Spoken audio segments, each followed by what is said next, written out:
The other day I got this all raked out, seeded, mulched, everything looking good, and it wasn't 10 minutes later, the FedEx man delivered a package and walked right through it.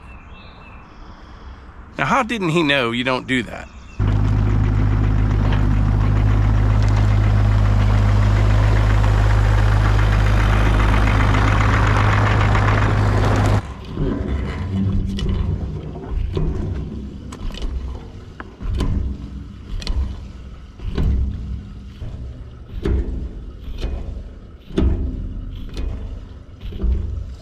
So this morning, we're going to split a little bit of firewood, cut and split some firewood. That is until I get too hot. It has been a scorcher lately. But we're going to deliver some bundle firewood, but we're not putting it in the bundles. I'm selling a load to my friend Chris. You have seen him on our channel before. He has Martin Woodworking, and he has a eye-dry kiln. And he'll be drying this firewood. He'll put it in baskets. I'm just going to deliver him a dump trailer load of maple and cherry. But I was thinking what a small world it is. The other day we did that video on Memorial Day, and I showed that flyover of the big C-17. I caught a nice video of it going past our flag. Well, Chris is with the 9/11th airlift, and he knows the crew that was on that plane that flew over our place and all over the area. He actually emailed the video to him the other day, so I thought that was pretty cool. Small world. The other good story I have to share before we get started, if you remember, Eva had her brain surgery not this past January, the one before. Well, we did that video with Dr. Friedlander, the neurosurgeon, and we got an email. I mentioned this part of the story before. We got an email from a lady in Montana that saw our video. It's filled up. Anyway, her daughter had Chiari malformation, and I think her daughter is in her late 20s. And she had it really bad, and she couldn't really find any help out there. They reached out to us. We hooked them up with Dr. Friedlander, and they had like a video consultation. She flew out here, had the same surgery that Eva did, and her mom just emailed us the other day that said her daughter got her life back. It's been 1 year since she had her surgery. She's back active, back at it, climbing mountains, doing all the things that she loved to do. She has 2 little kids of her own, and it was a pretty crazy story. It is, but when we did that video with Dr. Friedlander, it was completely out of our wheelhouse, but we have been able to connect people with him and other brain doctors at UPMC through that video. So I thought that was pretty cool. This excavator, it sips the fuel. Now the skid loader, it guzzles it. But this, what is this? 50 horsepower, something like that. Skid loaders basically double the horsepower.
right, got a little bit of wood split so far, but I am in the wrong place to be doing this right now. Right here is shaded. Over there is not, and it's about 90 degrees right now. Real hot for this time of year. I think it's going to cool down this weekend. I'm not sure, but I think it is down into the 70s, which will be pretty nice. I got a bunch of other things I can do for a little bit. Some of those things include a air-conditioned cab, so I think I'm going to do that. I'll come back down here late this afternoon or this evening and finish this up because I'm going to deliver this tomorrow morning. Once you get, I don't know, 2, 3 o'clock, the sun gets over that direction, then I get a bunch of shade from the pavilion over on this side. So I'm not a real big sweater. I mean, I sweat like anybody else, but you see some people that are just drenched when they're out in the heat. But I'm telling you what, last night we were at Eva's graduation, and we got there at 5 o'clock. It was probably 91, 92 degrees, and we were sitting on those bleachers in the direct sun. I mean, there was not a speck of shade anywhere. And we were there from 5 till about 8 o'clock. And I'm telling you what, I was sweating. Everybody was. There's a lot of people that went up by the concession stand. There was some shade up there, and a lot of people just went up there and sat. But up here, when I say up here, Western Pennsylvania, we're not used to this. We aren't. But anyway, on to the meat and potatoes of today's video. I watched a video the other day. It wasn't on YouTube. It might have been on Facebook or like an Instagram reel or something like that. And it was some old guy sitting there with a nice background, and he was telling some kind of feel-good story. I don't really remember what it was. And it only took me about 5 or 10 seconds, and I quickly realized it was all AI generated, artificial intelligence. And you could tell his mouth wasn't moving exactly with the words. His hands weren't moving. Nothing else was moving except his mouth and his head just a little bit. And it was a 2 or 3 minute video, but the quality of the video looked really good. You know, the lighting, the background, the features on this guy's face, it was amazing. And it was all made up. It's all artificial intelligence generated. And I have been thinking about this for a long time, and I wanted to talk to you guys about this. I think over the next couple years, maybe even sooner than that, everything's going to change when it comes to like YouTube and social media and Facebook. I don't think it'll be for the better, to tell you the truth. It's probably going to be for the worse. I don't think you're going to know what's real, what's not real. But like I said, I was able to figure out that it was fake in 5 or 10 seconds. But this is just the initial stages. It's going to get better and better. And like this upcoming political season, you're not going to be able to believe anything you see or hear. It'll probably start off with things like, you know, a secret tape, a recorded tape of some politician said something, and you're not going to know if it's true or not. You just won't be able to tell. They have things now where someone can talk for 3 or 4 seconds, and you can have that voice say whatever you want. It sounds exactly like that person. So what I was thinking about is this. I don't know the future of this YouTube thing.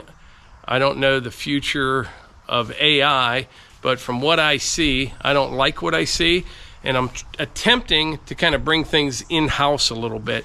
You know, if you enjoy our videos, if you like what we do and you enjoy our videos, subscribe and hit that bell icon so you get notifications when we upload. If you don't like our videos or you don't like me, don't subscribe.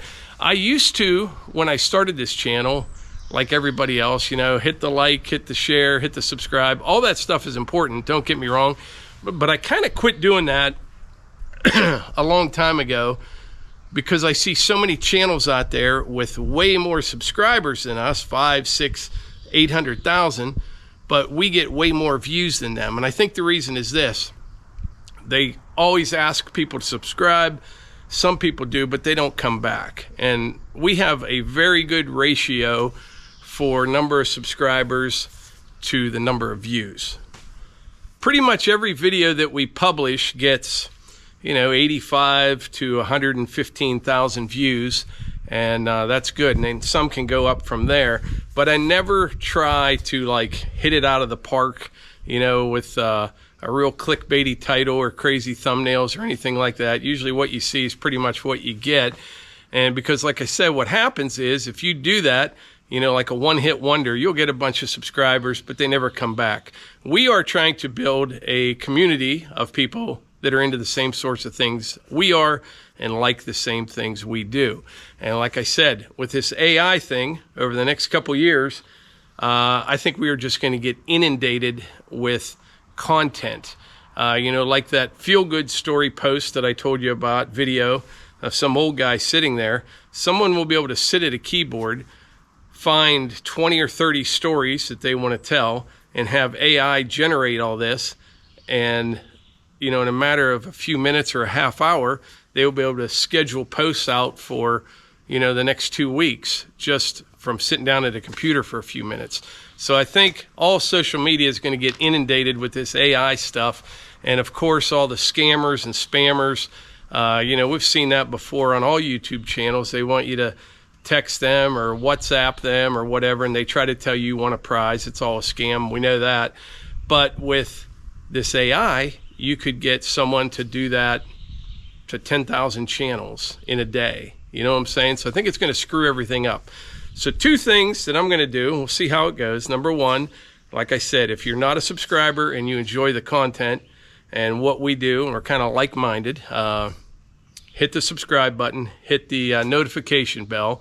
And the other thing, and I think this may even be more important, if you go to our website, outdoorswiththemorgans.com, there will be a pop-up that comes up with a big X if you want to close it out, but don't close it out. Just put your email in there, and you will be signed up for our newsletter. We're sending them out every 2 weeks, and they're just basically a look back, quick look back of what we've been doing, and a look ahead, and usually some surprise stuff as well.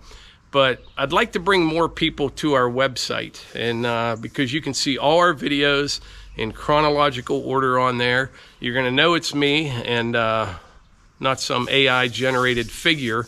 But yeah, it's weird times that we are living in, and I think it's going to get worse and worse. I really do. So that's what I have to say about that. I think everything's going to change. I think YouTube is going to look a lot different in 2 years. I really do. Plus, the big thing is, everyone that produces a lot of content on YouTube, you know, some people say, oh, it's the passion. I love what I do. Don't get me wrong. Greatest job I ever had in my life by far.